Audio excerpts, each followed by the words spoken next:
Olá, turma! Firmes para o início de nossa terceira aula? Espero que sim. Que estejam bem e felizes. Que não lhes falte ânimo e coragem. Recapitulando.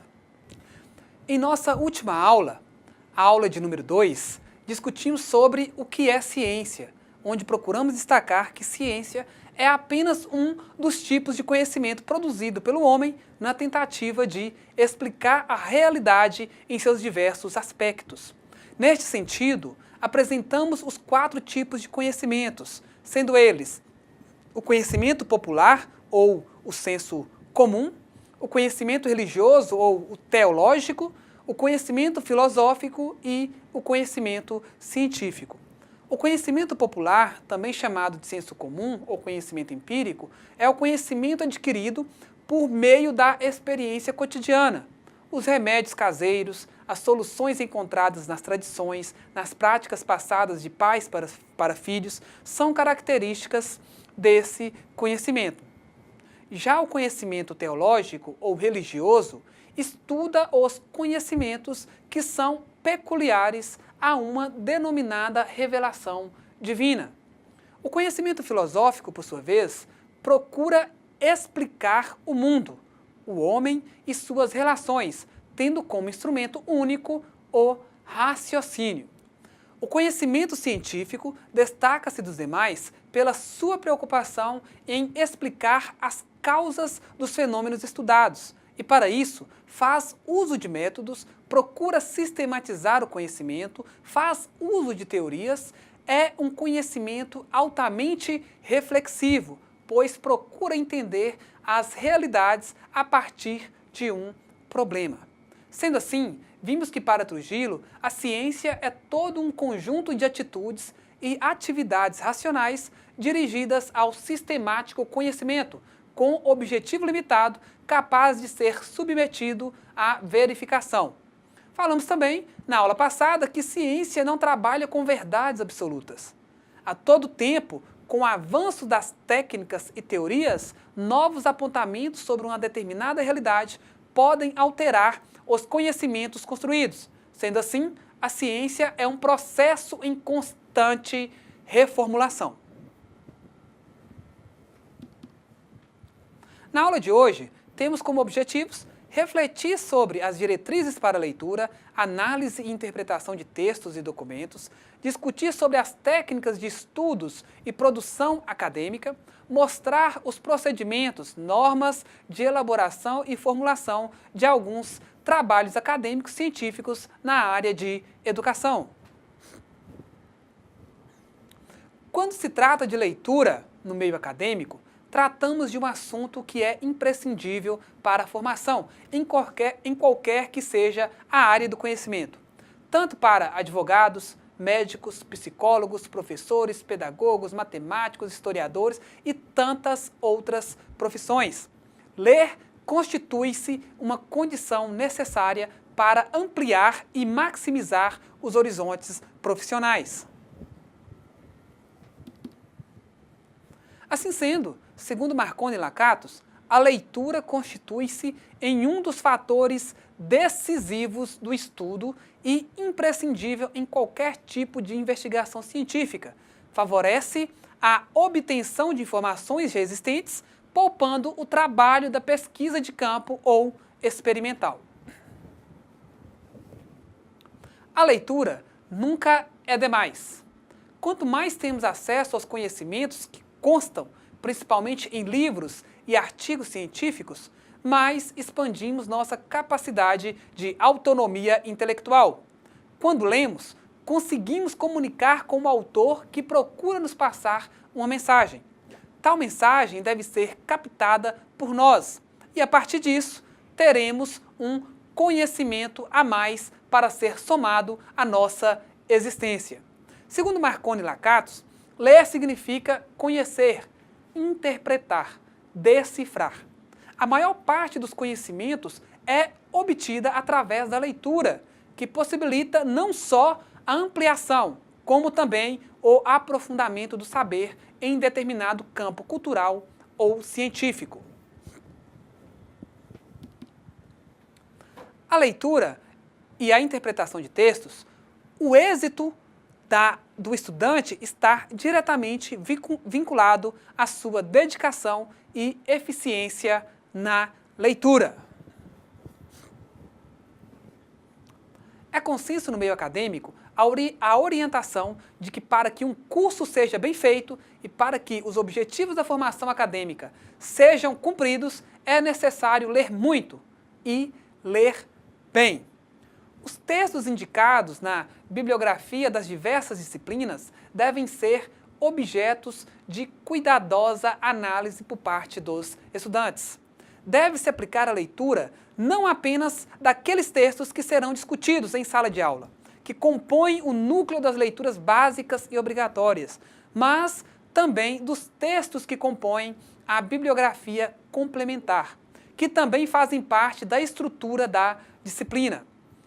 Com o amadurecimento do aluno, outros textos, mesmo que não são indicados na bibliografia básica ou complementar, podem ser estudados na intenção de expandir o conhecimento. A verdade é que ler nunca é demais. Deve-se dedicar atenção às bibliografias dos livros e artigos estudados, pois serão úteis para a ampliação do estudo do tema. Cumpre salientar que a indicação dos textos que compõem cada disciplina são feitos através de muito planejamento. Não são aleatórios. Os mesmos, principalmente a bibliografia básica, é indicada no projeto político-pedagógico de cada curso, sendo especificado em cada disciplina a ementa a ser trabalhada, juntamente com os livros que obrigatoriamente devem ser utilizados como base de discussão para cada disciplina. É a partir do projeto político-pedagógico que os professores elaboram seus planos de ensino, que deve constar todo o conteúdo a ser trabalhado, e as bibliografias básicas e complementares, ou seja, os textos que são indicados para leitura fazem parte do roteiro de formação de vocês.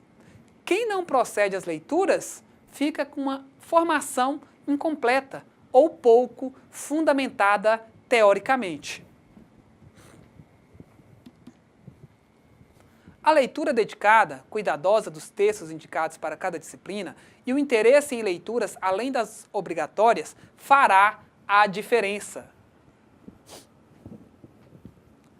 Mas, além do interesse, da dedicação, é preciso ler de forma proveitosa, compreendendo os conteúdos, adquirindo a condição de aplicar tais conhecimentos em situações diversas, sempre de forma crítica e analítica. Os alunos que acabam de ingressar no ensino superior normalmente afirmam ter dificuldades com os textos acadêmicos, devido ao conteúdo e à linguagem e o estilo que são adotados nesses tipos textuais. Encontram dificuldades também por desconhecerem os pressupostos dos autores, as correntes teóricas e metodológicas que nortearam a sua produção. Nesse sentido, a orientação do professor da disciplina é fundamental para esses esclarecimentos. Mas tal orientação só cumprirá seus objetivos quando o próprio estudante realizar a sua leitura de forma adequada.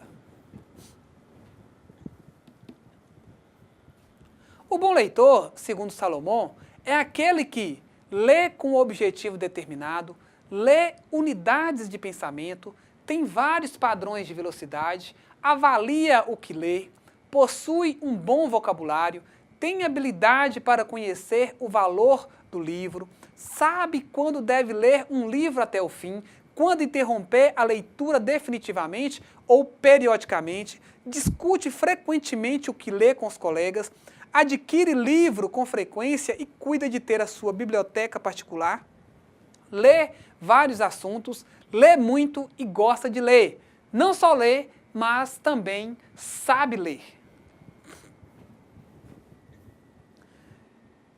Ressaltam a necessidade de um contato relevante, cuidadoso do estudante com o texto lido. Não se deve realizar aquela leitura rápida, superficial, apenas para cumprir formalmente as exigências do professor. É preciso planejamento para que haja tempo a ser investido na leitura, que deve englobar diferentes fases para que haja uma boa compreensão do conteúdo lido. Autores como Severino, Ruiz, Marconi e Lakatos, além de outros, ressaltam a importância da leitura proveitosa. Para quê? Para que os alunos, os estudantes, os universitários, cumpram bem com o seu objetivo de estudantes. Alguns desses autores chegam a sugerir a realização da leitura em 7 fases, considerando a realidade da maioria dos estudantes. Para que tais orientações sejam praticáveis, é preferível sintetizá-las em 3 fases apenas. Na primeira fase, sugere-se que, inicialmente, seja feita a leitura prévia de reconhecimento, aquele contato geral com o texto. A leitura das orelhas, do livro, do sumário, do prefácio, da apresentação. A leitura do texto, destacando termos desconhecidos e tópicos que sejam fundamentais para os objetivos imediatos da leitura proposta. Os termos desconhecidos devem ser consultados antes da próxima leitura. Uma segunda fase, deve-se proceder uma leitura seletiva. Aqui, o leitor deverá destacar as ideias principais do texto, as palavras-chave.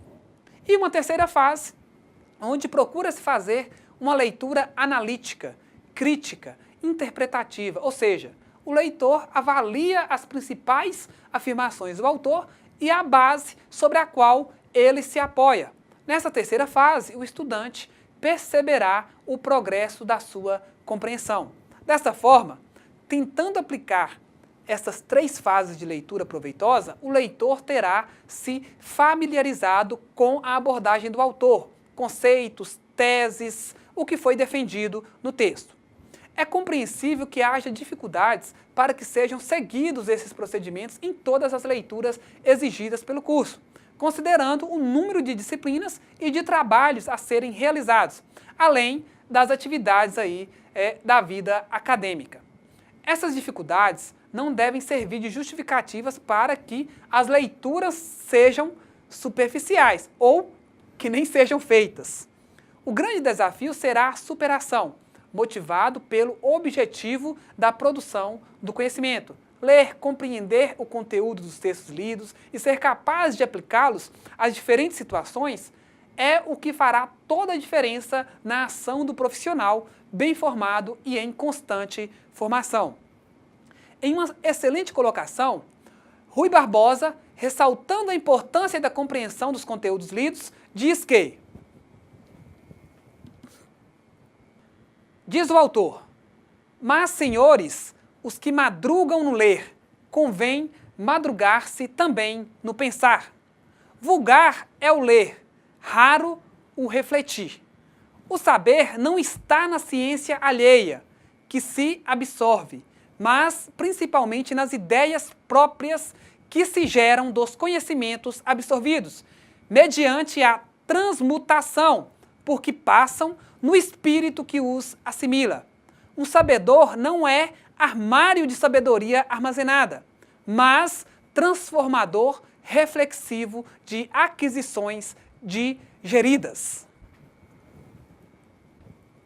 Tem muitos alunos acadêmicos que pensam que a sua formação enquanto profissional se dará meramente pela fala do professor, pela visão ultrapassada de que o professor tem como papel transmitir conhecimentos, transmitir conteúdos. Hoje o que temos é um discurso que coloca o professor como um mediador da relação ensino e aprendizagem, uma vez que se acredita que o aluno não deve somente armazenar os conhecimentos adquiridos em sala de aula, mas os mesmos devem refletir, dialogar, criticar, reformular o que a eles são apresentados. Mais do que repetidores, busca-se pensadores. É necessário o acesso às teorias e conhecimentos adquiridos através da leitura, pois estes subsidiarão. É necessário o acesso às teorias e conhecimentos adquiridos através da leitura, pois estes subsidiarão reflexões acerca de pontos importantes na formação de qualquer que seja a profissão. O leitor que deseja uma compreensão adequada do texto lido deve praticar alguns exercícios elementares de hermenêutica, ou seja, de interpretação do texto. Esse exercício consiste em fazer algumas perguntas básicas ao texto lido, verificando se, ao término da leitura, tais questões ficaram esclarecidas. Quem escreveu esse texto? Quando o texto foi escrito? A publicação se deu no mesmo período em que foi produzido? Quais os objetivos do autor na produção desse texto? Qual a sua fundamentação teórica? Qual a natureza do texto e qual a metodologia empregada na sua produção? Quais as principais afirmações do autor e em quais fontes e argumentos ele se fundamenta?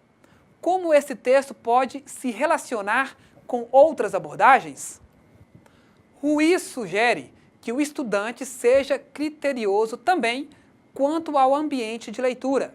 Deve procurar um lugar adequado, arejado, iluminado e silencioso. Deve ser cuidadoso também quanto ao silêncio interior, para que dedique a sua atenção ao texto lido. Deve ter em mãos lápis, bloco de notas e também um dicionário. Após a leitura cuidadosa e a busca dos dados sugeridos, a escrita de um resumo será um importante teste de compreensão. Além de testar o seu próprio entendimento do texto, será também um treinamento na escrita. Essa capacidade de síntese das leituras realizadas será útil na escrita de textos acadêmicos, como veremos mais adiante, no estabelecimento de diálogo com os diversos autores. Segundo Marconi e Lakatos, existem alguns defeitos a serem evitados pelo leitor para que a leitura alcance o seu objetivo, sendo eles a dispersão do espírito ou a falta de concentração, a inconstância, a passividade, ou seja, sem raciocínio, excessivo espírito crítico, preguiça, sem procurar os esclarecimentos de coisas desconhecidas, deslealdade, ou seja, a distorção do pensamento do autor. Um sinal claro de que a leitura não está alcançando o seu objetivo é quando você lê, mas não sabe o assunto que consta no texto. Não consegue se lembrar nem mesmo dos pontos mais relevantes que foram discutidos. Se não se tem concentração, ler de forma inconstante, ou seja, por exemplo, de um texto de 40 páginas, faça a leitura de 10 páginas hoje. Depois de um intervalo de 3 semanas, que faça a leitura de mais 10 páginas. Às vezes, o que li nas primeiras páginas já foi esquecido. E só depois de 30 dias ou mais que finalizo a totalidade das 40 páginas. Isso é ruim para o entendimento total do texto. É como se estivesse lendo somente pela obrigação de ler, mas não consegue captar a mensagem que o autor quer ou quis passar. E muitas vezes, por esses defeitos da leitura, começamos a fazer distorções do pensamento do autor. Começamos a colocar palavras e ideias no pensamento do autor que não existem. Assim sendo, vamos construindo um conhecimento aquém do esperado ou muito fragilizado.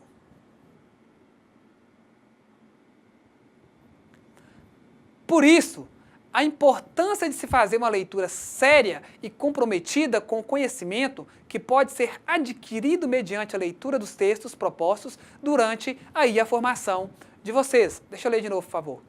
Por isso, a importância de se fazer uma leitura séria e comprometida com o conhecimento que pode ser adquirido mediante a leitura dos textos propostos durante a formação de vocês.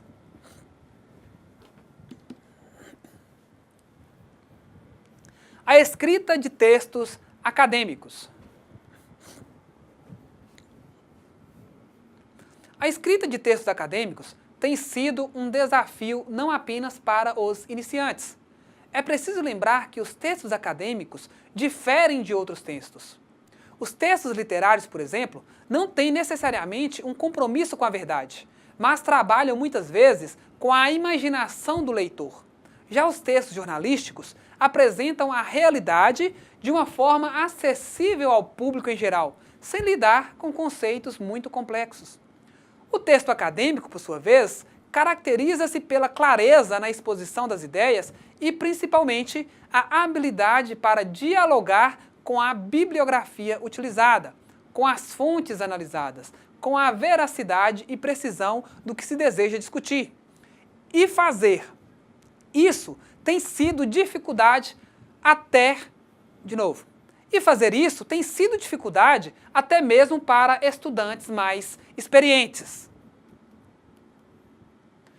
Oliveira aponta para o fato de que, em grande parte, não se sabe o que escrever ou como utilizar corretamente a linguagem científica.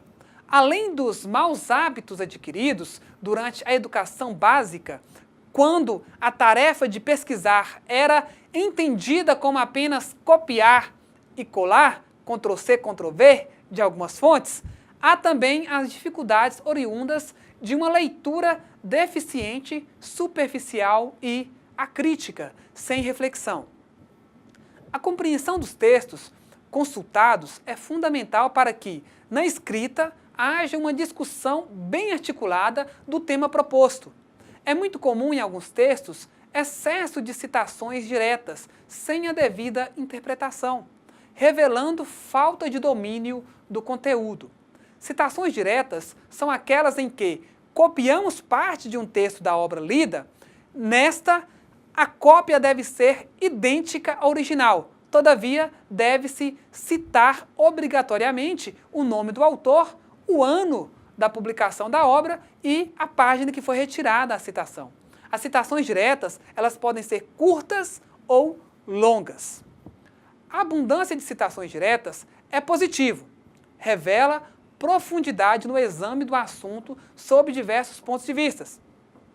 É necessário, porém, que essas citações cumpram o objetivo de reforçar a argumentação do próprio autor do texto e não apareçam apenas como fragmentos desarticulados, sem conexão, ou seja, apenas uma colcha de retalhos.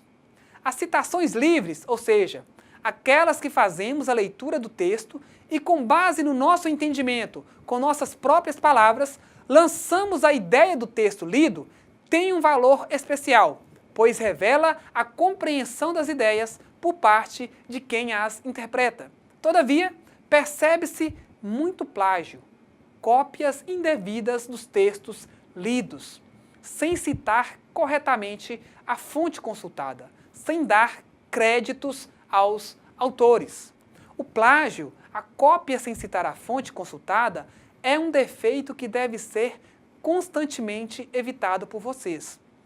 Pode utilizar as ideias de outros autores na produção dos trabalhos e textos por vocês produzidos? Sim. Não só pode, como deve. Todavia, deve-se sempre adotar as regras para as citações, ou seja, dar créditos ao autor ou aos autores. O texto acadêmico tem características próprias, relacionadas à própria natureza do conhecimento científico. Devem ser evitadas as ambiguidades e generalizações, procurando sempre oferecer as bases das afirmações feitas e dos conceitos apresentados.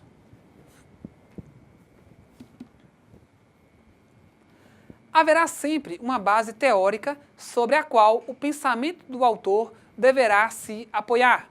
Por isso, as citações supramencionadas tornam-se imprescindíveis. Por um lado, o autor deve ter o cuidado de não apresentar citações desarticuladas, como ficou demonstrado acima. Por outro, deve evitar a exposição de ideias sem fundamentos teóricos, permanecendo no âmbito do senso comum.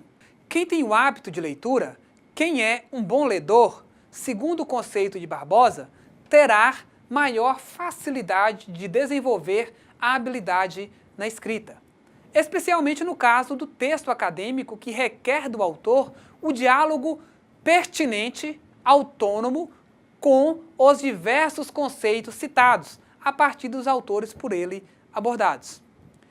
Aplique-se, pois, a leitura dos textos exigidos pelas diversas disciplinas do seu curso e procure escrever textos que testem a sua compreensão dos temas estudados e a sua habilidade para articular o pensamento dos diferentes autores que o discutem.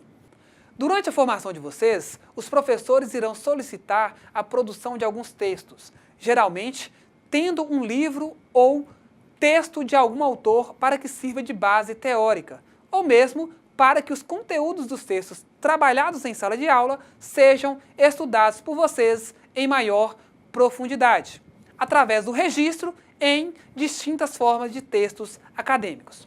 Vamos tratar de algum desses tipos textuais. Segundo Severino, os resumos são requeridos como exercício de compreensão das leituras realizadas. Trata-se de um trabalho simples, não chegando a ser uma elaboração. Não se trata de uma mera redução do texto, mas de uma síntese das ideias do autor. O estudante reescreve o texto com suas próprias palavras, mantendo-se, contudo, fiel às ideias do autor. Deve-se ter o cuidado de registrar no cabeçalho do texto resumido a referência completa do texto, facilitando assim a sua utilização posterior. Em outras produções acadêmicas, onde for pertinente aí a sua citação. Além de realizar os resumos para atender eventuais solicitações dos professores, o estudante deve adotar esse hábito para as suas leituras em geral. Tendo o hábito de elaborar resumos dos textos lidos, a compreensão do conteúdo será reforçada, avaliada e o conteúdo poderá ainda ser aproveitado em outras situações, como na própria participação dos debates em sala de aula e também para a escrita futura de artigos ou do próprio trabalho de conclusão de curso. Considerando a natureza desse texto, são dispensadas expressões tais como segundo o autor afirma. O objetivo é apenas reescrever o texto, utilizando-se das ideias do autor e não apresentá-lo e analisá-lo, como ocorrerá nas resenhas. Não se deve confundir esse tipo de texto didático com um resumo técnico, mais elaborado, que é utilizado nos artigos científicos, monografias, dissertações, teses e anais de eventos.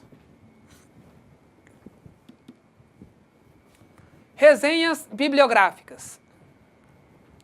A resenha é uma apresentação ou análise de uma obra.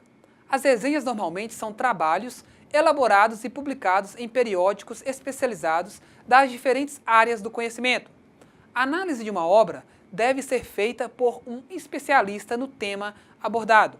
As resenhas, entretanto, também são muito utilizadas nos cursos de graduação, como exercício de leitura para os estudantes, porém mais utilizada em cursos de pós-graduação, porque por sua natureza é mais complexa e assim exige um conhecimento mais profundo do conteúdo resenhado, o que requer maturidade acadêmica. Por meio das resenhas, é possível conhecer o conteúdo de obras que foram lançadas recentemente. Podem servir para orientar o estudante quanto à pertinência de se empreender ou não uma determinada leitura acerca de uma determinada obra. Poderá servir também como auxílio na leitura dessas obras. Espera-se, entretanto, que o leitor mantenha a sua autonomia em relação às conclusões, realizando também uma leitura crítica do trabalho do resenhista. As resenhas elas podem ser informativas ou descritivas, limitando-se à exposição do conteúdo da obra em estudo.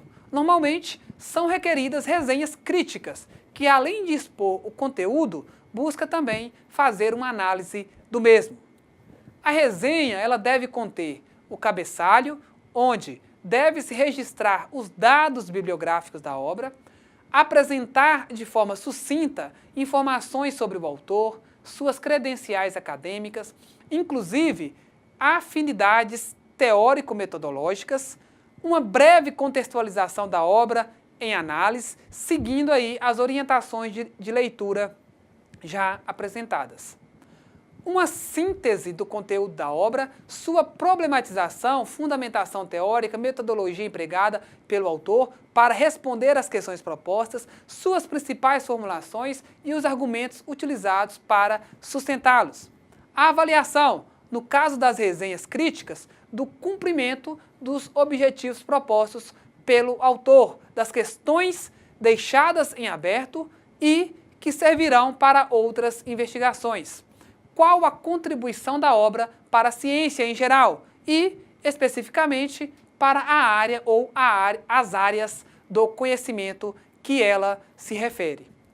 Tanto para a realização das resenhas como para a elaboração dos resumos de textos, é necessária a prática da documentação das leituras realizadas.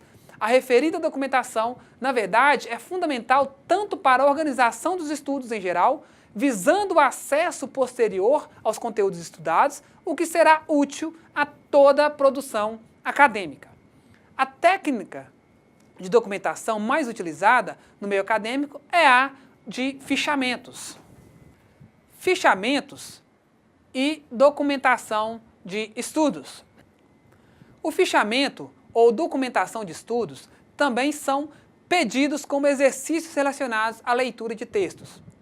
Essa prática, porém, também chamada de documentação pessoal, deveria fazer parte do cotidiano do estudante, com o objetivo de registrar, arquivar, guardar de forma seletiva informações obtidas durante o curso. Os cadernos de anotações, os textos simplesmente sublinhados, nem sempre são lembrados ou encontrados em um momento de necessidade. E as informações guardadas na memória nem sempre resistem ao tempo. De acordo com Marconi e Lakatos, para o pesquisador, a ficha é um instrumento de trabalho imprescindível.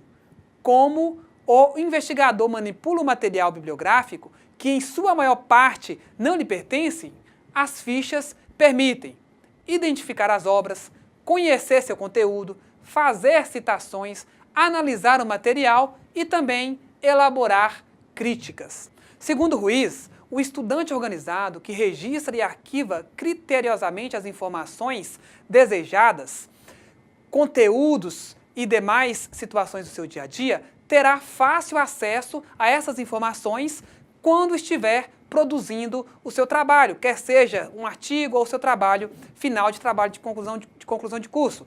Portanto, independentemente da solicitação dos professores, o estudante deveria manter arquivos temáticos onde os registros dos diversos textos, aulas, palestras possam ser organizados sistematicamente. Quando se está realizando leituras com objetivos específicos de escrever uma revisão de literatura, uma pesquisa, a documentação do conteúdo das leituras em fichas adequadas, torna-se muito importante.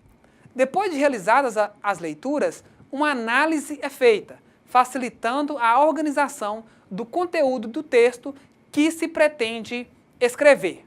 Além dos objetivos supramencionados, durante os cursos de graduação, os professores normalmente pedem fichamentos de textos com a finalidade de exercitar o estudante na leitura e também no registro dos conteúdos lidos. Dependendo dos objetivos, as fichas bibliográficas podem apresentar apenas citações do texto lido para posterior análise e utilização no trabalho que se pretende realizar. Não há um formato definitivo para essas fichas. São vários os modelos normalmente sugeridos pelos diversos autores que trabalham com o tema acerca dos fichamentos. O consenso é que, em todos os fichamentos, deve-se ter no cabeçalho, ou seja, na parte superior da primeira ficha ou folha, os dados bibliográficos completos, ou seja, a referência do texto a ser fichado, a ser documentado.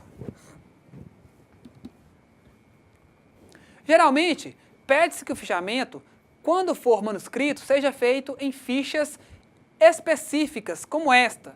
A exigência é que tanto na manuscrita quanto nas feitas por meio do Word ou qualquer outro editor de textos, que a referência seja colocada na parte superior da primeira folha no cabeçalho.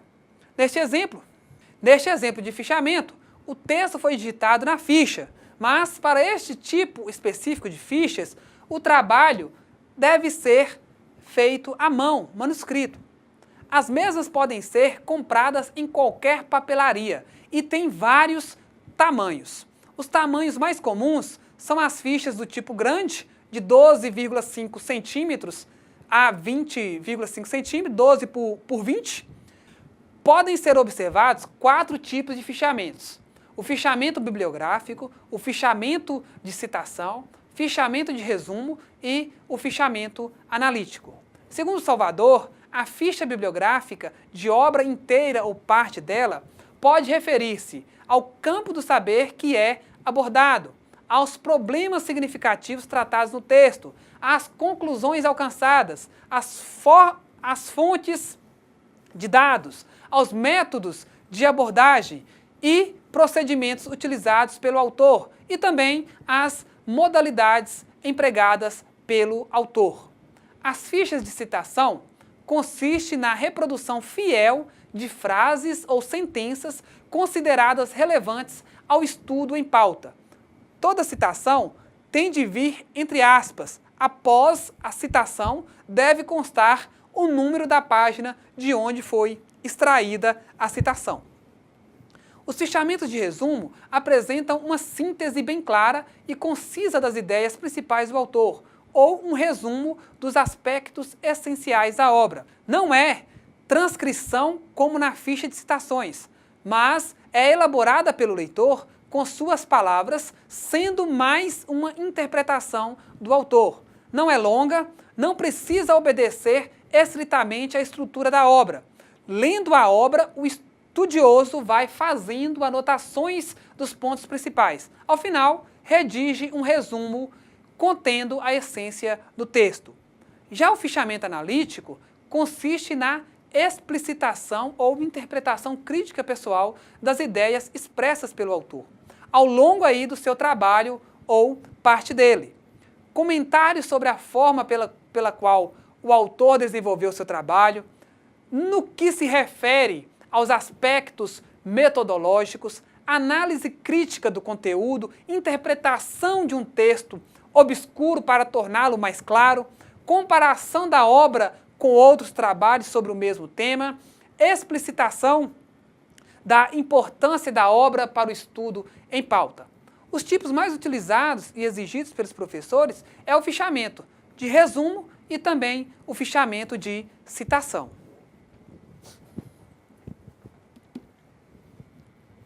Assim sendo, segundo Marconi e Lakatos, a ficha, sendo de fácil manipulação, permite a ordenação do assunto, ocupa pouco espaço e pode ser transportada de um lugar para outros. Até certo ponto, leva o indivíduo a pôr ordem no seu material. Fica claro, portanto, o vínculo necessário entre a prática de documentação pessoal dos conteúdos estudados com as demais atividades acadêmicas. Uma forma de garantir a preservação sistemática das informações obtidas durante o período do curso e em atividades extracurriculares. De novo, uma forma de garantir a preservação sistemática das informações obtidas durante o período do curso e também nas atividades extracurriculares.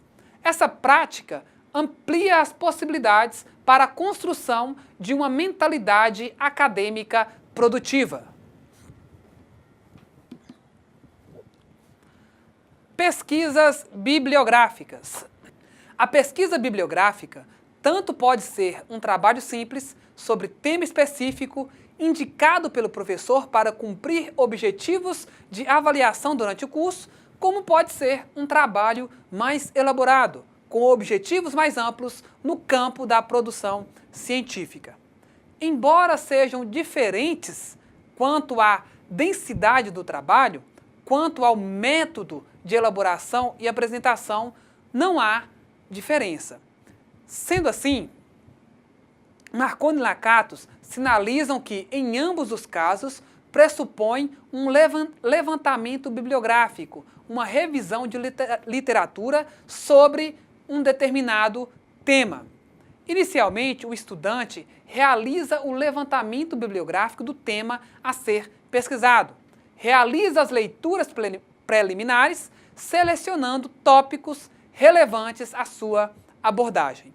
Realizadas as leituras preliminares, haverá condições para a delimitação do tema. Considerando os objetivos da pesquisa, as leituras devem ser documentadas para posterior análise, facilitando a organização da estrutura da pesquisa.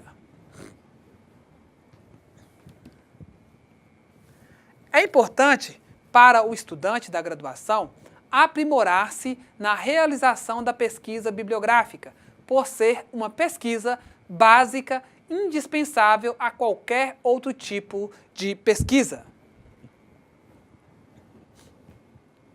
A pesquisa bibliográfica terá que ser realizada para a elaboração de projetos de pesquisa, revisão de literatura pertinentes ao trabalho de conclusão de curso e para futuros empreendimentos na carreira acadêmica, como pesquisador. Algumas regras básicas para a formatação de trabalhos acadêmicos. Peço a atenção de vocês para que eu possa mostrar de forma rápida e simples algumas regras que vocês devem observar para a formatação dos trabalhos acadêmicos e científicos, para que os mesmos obedeçam às regras vigentes pela ABNT, que é a Associação Brasileira de Normas Técnicas. Como vocês estão em um ambiente acadêmico, a linguagem tratada por vocês deve seguir uma padronização, que por vez seja capaz de comunicar com estudantes das mais diversas instituições de ensino superior no Brasil. Alguns alunos comentam que as regras são muito chatas. Eu penso que são necessárias, pois se não existissem as mesmas, os trabalhos acadêmicos seriam desorganizados, sem padronização, ficariam com uma estética feia. Para a produção dos trabalhos acadêmicos, vocês devem utilizar, hoje mais utilizada, é a folha tamanho A4. Utiliza-se também a folha de ofício. Na cor branca ou reciclado, nada de usar papel amarelo, azul, verde, rosa, tá? Não sendo permitido esses papéis coloridos. As margens devem ser configuradas com as seguintes dimensões: 3 centímetros para a margem esquerda e superior e 2 centímetros para as margens direita e inferior. As fontes utilizadas, como já disse em uma outra aula, devem ser Arial ou Times New Roman, de cor preta, não vermelha, não azul, não amarela, de cor preta somente. Sendo o tamanho da fonte, tamanho 12 para o corpo do texto e 10 para citações longas, notas de rodapé, referências, legendas e fontes das ilustrações e tabelas. O espaçamento entre linhas deve ser de 1,5 para o texto e simples para as citações longas, notas de rodapé, referências, legendas, fontes das ilustrações e tabelas. E o parágrafo, ele deve ser de 2 centímetros, mas tem alguns autores que sugerem 1,5 centímetros. Os números das páginas são colocados na parte superior, lado direito da página. Agora falarei para vocês algumas regras sobre citações. Como já dito anteriormente, as citações são trechos transcritos ou informações retiradas das publicações consultadas para a realização do trabalho. São introduzidas no texto com o propósito de esclarecer ou complementar as ideias do autor. A fonte de onde foi extraída a informação deve ser citada obrigatoriamente, respeitando-se dessa forma os direitos autorais. As citações bibliográficas podem ser diretas, textuais ou indiretas, livres, e podem aparecer no texto e, dependendo do caso, em notas de rodapé. As citações diretas podem ser curtas, quando o texto citado tem até 3 linhas. Desta forma, o mesmo, ou seja, o texto que foi citado, aparece entre aspas duplas e segue a mesma formatação do texto. Ou seja, se o texto tem a fonte tamanho 12, Arial, com espaçamento entre linhas 1,5, parágrafo de 2 centímetros, a formatação permanece a mesma. As citações diretas também podem ser longas, quando o texto citado tem mais de 3 linhas. Neste caso, deve-se colocar o texto citado em um parágrafo independente, colocar um recuo de 4 centímetros da margem esquerda, o tamanho de letra, ou seja, da fonte, menor do que utilizado no texto, usa-se o tamanho 10, o espaçamento deve ser simples, não mais 1,5, e dispensa-se as aspas, nesse caso da citação longa. Em ambas as citações diretas, tanto curta quanto longa, o nome do autor, o ano de publicação da obra e a página consultada deve ser citada obrigatoriamente. Vejamos aqui um modelo de citações curtas e longa. No modelo da citação curta, aqui nós temos uma citação que diz o seguinte: no segundo momento, após 1930, verificam-se as transformações mais profundas no cenário da educação brasileira. Em meados de 1930, no governo de Vargas, houve a constituição do Ministério de Educação e Saúde. E em 1932, o Manifesto dos Pioneiros da Escola Nova, onde se pretendia, aqui, abre-se as aspas, que começa o texto que eu estou citando, ou seja, não pertence aqui à pessoa que escreveu este texto, e logo ao final, fecha-se as aspas. Verifica-se que o tamanho da fonte, tanto do texto que eu estou digitando, normalmente, quanto da citação, é o mesmo. O espaçamento entre linhas é o mesmo, de 1,5. O parágrafo do texto continua o mesmo, a única coisa que eu coloco é as aspas e, ao final da citação, eu devo obrigatoriamente colocar a referência, ou seja, o texto, o autor, o livro de onde foi retirada essa citação. No caso, essa citação pertence ao autor de último nome, Veiga, a obra é de 1987 e a página consultada é a página 37. Aqui nós temos um outro exemplo, que é o exemplo da citação longa. No caso da citação longa, o texto que não pertence a mim, que estou fazendo o texto, ele deve vir com recuo de 4 centímetros da margem esquerda, ele deve ter um parágrafo independente, tá? Ele coloca-se um parágrafo independente para colocá-lo, para escrever a citação. Ele também tem um espaçamento entre linhas, tá? O espaçamento entre linhas é simples, tá? Ou de 1 centímetro, se preferirem colocar. O tamanho da fonte é menor também. Geralmente utiliza-se o tamanho 10, enquanto no texto o tamanho da fonte é 12, a fonte é Arial ou Times New Roman. Aqui, na citação longa, o tamanho da fonte ele é reduzido. E, mais uma vez, deve-se colocar obrigatoriamente a fonte de onde foi retirada a informação, o nome do autor, o ano e a página consultada. O outro tipo de citação é a citação livre ou indireta. Ocorre quando se reproduzem ideias e informações do documento sem, entretanto, transcrever as próprias palavras do autor. Vejamos aqui. Neste exemplo, nós temos aqui uma citação indireta, ou seja, a pessoa faz a leitura do livro e, com base na sua leitura, com base no seu entendimento do texto, ela coloca com suas próprias palavras o entendimento.